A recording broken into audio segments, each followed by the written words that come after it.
எப்பா சந்தோஷம் அம்மா பார்த்தோன்னே தூக்கி வாரி போட்டுட்டு ஆமா அவங்க எதுக்கு வந்தாங்க? ஐயோ கடவுளே, எனக்கு பயமா இருக்கு. அவங்கள பார்த்ததுலேருந்தே உடம்பு கிடுகிடுன்னு இருக்குது. நம்மள கூட்டிட்டு போதான் வந்திருப்பாங்களா? சந்தோஷம் நம்ம பிரிச்சிருவாங்களா?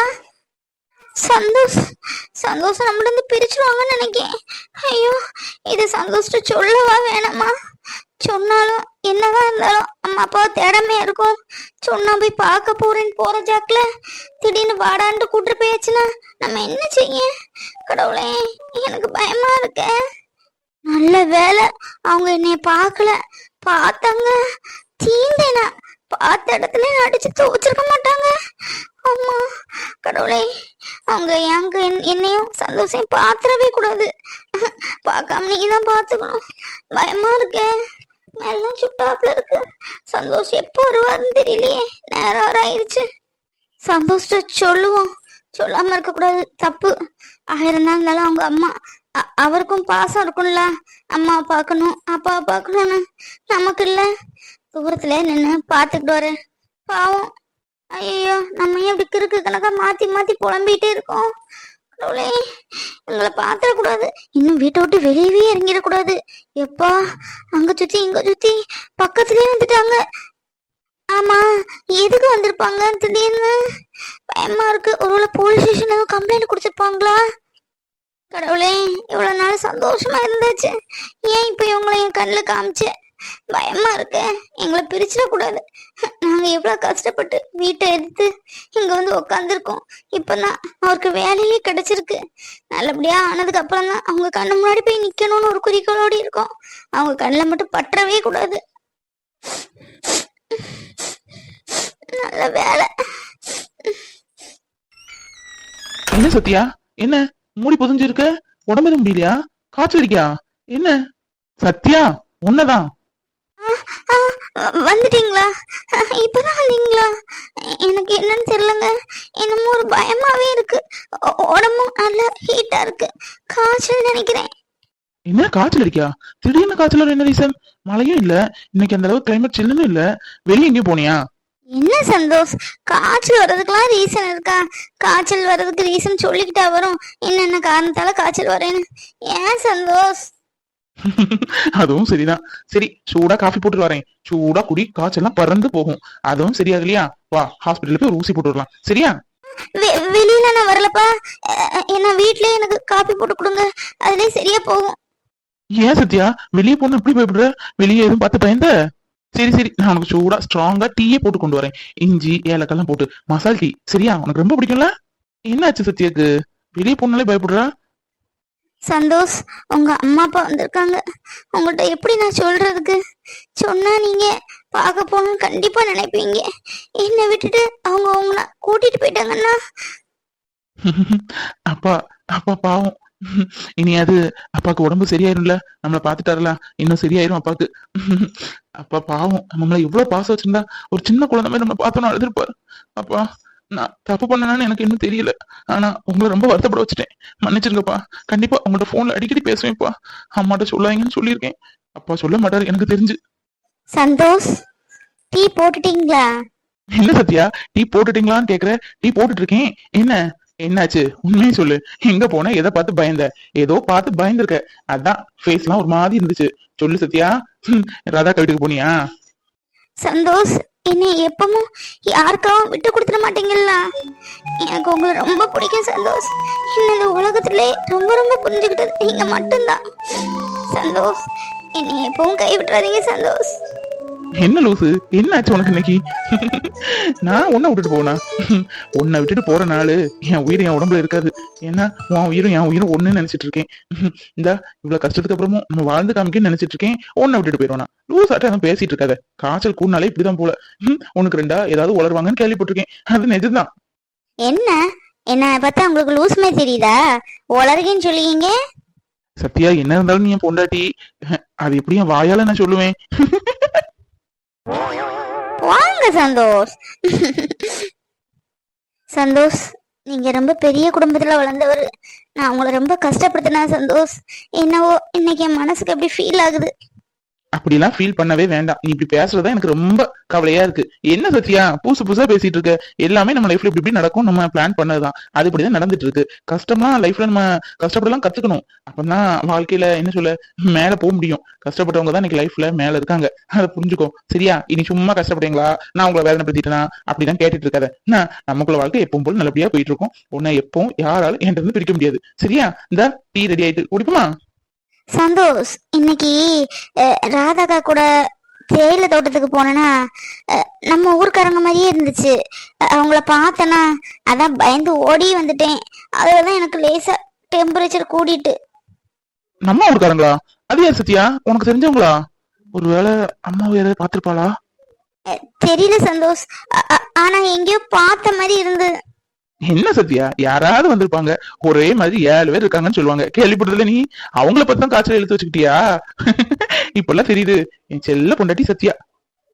சத்யா, உன்னைய எப்பவும் யாராலையும் என்கிட்ட இருந்து பிரிக்கவே முடியாது சத்யா. அந்த கடவுளே நினைச்சா கூட. நீ என் உயிர், என் உயிருக்குள்ள ஒரு உயிர். உன்னை அப்படி நான் வச்சிருக்கேன் சரியா? இனி இந்த மாதிரிலாம் கேள்வி கேட்காத. என்ன ஊரே அமைதியா இருக்கு. எப்ப இந்த பங்குனி சித்திரை வந்தாலும் வெயில இருக்க முடியல, வீட்டுக்குள்ளேயும் இருக்க முடியல, வெளியும் இருக்க முடியல. பேசாம ஒரு தண்ணி தொட்டி வாங்கி அதுக்குள்ள உக்காந்துடலாமான்னு இருக்கப்பா. சே, நான் வைக்க ஷப்பா. இங்கே இப்படி இருக்குன்னா இந்த வெயில் உள்ள இடங்கள்லாம் எப்படி இருக்கும்? மரம் செடி கொடியெல்லாம் ஆட மாட்டேன் நிக்குதுப்பா. கொஞ்சம் ஆடினாதான் என்ன, கொஞ்சம் காத்தாலும் அடிக்குமே. ஃபேனை போட்டா அனல் காத்து வருது, தண்ணியை திறந்து விடலன்னா வெண்ணியா வருது. எப்பா, இந்த 2 மாசத்தை கழிக்கிறதுக்குள்ள பெரிய பாடுதான் போல இருக்கு. எப்பா, இந்த வெயில் காலம் வந்தாலும் வீட்டுக்குள்ள தண்ணியே நல்ல தண்ணி வரமாட்டுக்கம்மா. சே, மழை காலத்துல அப்படி இல்ல, வீட்டுக்குள்ள வர தண்ணி வரும், நினைச்ச நேரத்துக்கு எடுத்துக்கலாம், குளிச்சுக்கலாம், எல்லாம் செஞ்சுக்கலாம். வெயில் காலம் வந்தாலும் குடத்தை தூக்கிட்டு தெருவா அடைய வேண்டியதா இருக்கு. என்ன நெட்டோலி, குடமுங்கையுமா போற? தண்ணி வருதோ? ஏன் உங்க வீட்டுக்குள்ள தண்ணி வரும்ல நல்ல தண்ணி? ஆமா, எங்க வீட்டுக்குள்ள எங்க தண்ணி வருது? இந்த வெயில் காலம் வந்தாலே இப்படிதான். வசந்த வீட்டுலாக்கா தண்ணியே உள்ள வரமாட்டுக்கு. வெளியே சுட்டு சுட்டா உனக்கு இருந்தாப்புல வந்துட்டு இருக்கு. அதை வச்சு இன்னைக்கு விடிய விடிய பிடிக்க வேண்டியதான். வரதே 2 மணிக்குதான். அதான் தெரு பைப்புலயே பிடிச்சிட்டு மாமியா அடிச்சு பத்தி விட்டா. சரி, பிடிச்சிட்டு வரலான்னு கிளம்புங்க. உங்களுக்கு தண்ணி வருதா? எங்களுக்கு எல்லாம் பிரச்சனை இல்ல, தண்ணி உள்ள சட்டார்னு வந்துருமே. இந்த அவ்வளவுதான் தண்ணி பிடிச்சு வச்சுட்டேன். இனி கொஞ்சம் டேங்க்ல ஏறிட்டு இருக்கு. வீடு கட்டி வச்சிருக்கா என் மாமியார் வசந்த வீட்டுல. தாத்து கெட்டினாக்கா தண்ணி உள்ள வரும், நம்ம உயிரை போட்டு எடுத்துட்டு கிடக்காளுகோ. சரி, நான் போறேன். உன்கிட்ட பேசிட்டு இருக்கு நேரம் இல்ல. தண்ணியே 2 மணிக்கு தான் வருமா. இந்தா அப்பதே தண்ணி வந்துட்டுன்னு என் வீட்டுக்காரர் சொன்னாரு. 2 குடம் தான் பிடிச்சிட்டு வாரேன், நீயும் வாயேன். 2 குடம் எடுக்கிறதுக்கு நீ என்னெல்லாம் சொல்லுவாளுகளோ தெரியல. 1000 குடத்தை கொண்டு புறக்கி போட்டிருப்பாளுகோ. ஒரு குடமா தாங்கன்னா பெரிய இது பேசுவாளுகோ. ஹை, தண்ணி தண்ணி எடுக்க போறா. இன்னைக்கு சூப்பர் என்டர்டெயின்மெண்ட். அட்டியும் புட்டியும் சண்டையுமா இருக்கும். ஜாலி. வேலை முடிஞ்சுட்டே என்னடா செய்ய நினைச்சு. நெட்டோலி நில்லு, நானும் வரேன். சீக்கிரம் வா, முடிஞ்சா கூட ஒரு குடத்தை எடுத்துட்டு வா. இங்க எல்லாரும் வரைஞ்சுக்கிட்டி நிப்பா. வாய் என் கூட நல்லா பேசணும்னா அப்பதான் 2 குடம் தண்ணியாவது கிடைக்கும். அதெல்லாம் நான் பாத்துக்கிறேன். நல்ல வேலை, வேற யாரும் இல்ல, ஒருத்தி தான் நிக்கா. இது ஒரு லூசு கேசு. சாமியோட ஏமாத்தி 3-4 குடத்தை எடுத்துட்டு போயிட வேண்டியதான். வீட்டுல வேற மீன் வாங்கி போட்டிருக்காரு, கறியே வைக்கணும். 1 மணிக்கு 2 மணிக்கு இருந்தா மீன் நாரி போகும். ஏக்கா, நீங்க யாருக்கு நம்ம 2 குடம் தண்ணி எடுத்துட்டு போயிட்டீங்க. நான் அங்க இருந்து வரையிலேயே 2 குடம் நெரசங்க கொண்டுட்டு போத பார்த்தேன். இப்ப 3வது குடம் வரை வச்சிருக்கீங்க. எனக்கு அந்த 1 குடம் தண்ணி தானக்கா தாங்க. எம்மா, கியூலதான் தண்ணி எடுக்கணும். நான் வரிசையில போட்டிருக்கேன், அதே மாதிரி 3 குடம் எடுக்கேன். இந்த 2 குடமும் என் கூட. அந்த பாத்திரம் அதுக்கு பத்தி அந்த பாத்திரத்துல வேற அவங்க வச்சதுக்கப்புறம் நீ எடு. வரிசைன்னா அதுல சரியா இருக்கணும்ல. நம்ம எத்தனை குடம் வச்சாலும் வரிசையில போட்டு எடுக்க இருந்தா எத்தனை குடம்னாலும் எடுக்கலாம். ஏக்கா, உங்ககிட்ட 10 குடம் இருக்குன்னு வைங்க. 10 குடம் வரிசையில போட்டு நீங்களே எடுத்துட்டு இருந்தா அப்ப மத்த ஆளுகெல்லாம் எடுக்க வேண்டாமா?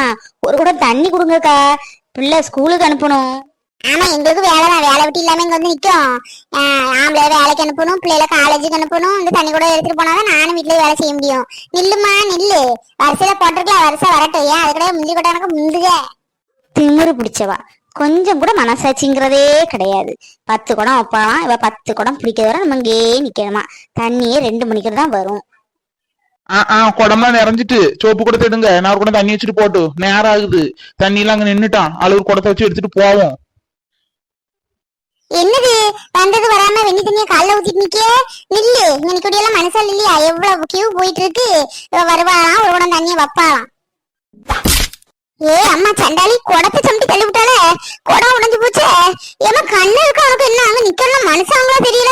வந்தவனே தண்ணி எடுக்கும் நிக்க. நான் அப்படிதான் அப்பல இருந்தே பாத்துட்டு இருக்கேன்.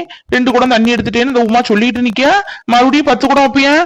10 குடம் வைக்கிறதுக்கு விடிய விடிய தண்ணி வருது. 2 மணிக்கு வருது. ஆளுக்கு 2 குடம் எடுத்தமா போயிட்டே இருந்தமான்னு இருக்கணும். ஆளுக்கு 2 குடம் எடுக்கணும்னா என்ன இதுக்கு நீங்க கீழே கொண்டு போடுறீங்க? உமா வீட்டுல 2 குடம், லட்சுமி வீட்டுல 2 குடம், நேத்தாளி வீட்டுல 2 குடம்னு ஒரு போர்டுன்னு வச்சிட வேண்டியதே. வருஷ வருஷம் 2 குடமா எடுத்துட்டு போலாமே. எப்படி இருக்கு இவ்வளவு கதை? என் குடத்தை வச்சு உடைச்சு போட்டியே, குடத்துக்கு ரூபாய் கொடு. இவளுக்கு நல்ல வேணும். மயிலே மயிலே இறகு போடுன்னா போடுகால. நம்மகிட்ட என்ன வாய் பேசினா இப்ப அவள்கிட்ட பேசட்டும் பாப்போம். உமா நான் ஒரு குடம் வச்சிருக்கேன். எனக்கு அப்புறம் நீ ஒரு குடம் வை. அப்புறம் சந்திரா வைக்கிட்டு அதுக்கப்புறம் லோட்டஸ் கீட்டஸ் எல்லாம் வைக்கிட்டு சும்மா வருவாளாம். 10 குடம் தண்ணி எடுப்பாளாம். இங்க இருக்கலாம் கிறுக்கின்னு நினைச்சுக்கிட்டா போல. இன்னைக்கு எப்படி குடத்தை வச்சு தண்ணி எடுத்துல நானும் பாக்கேன். என் குடத்தை உடைச்சு விடுங்க. சொல்லிக்கிட்டே இருக்கேன். மறுபடியும் குடத்தை கொண்டு வைக்க என் குடத்தை எப்படி தள்ளி விடலாமோ?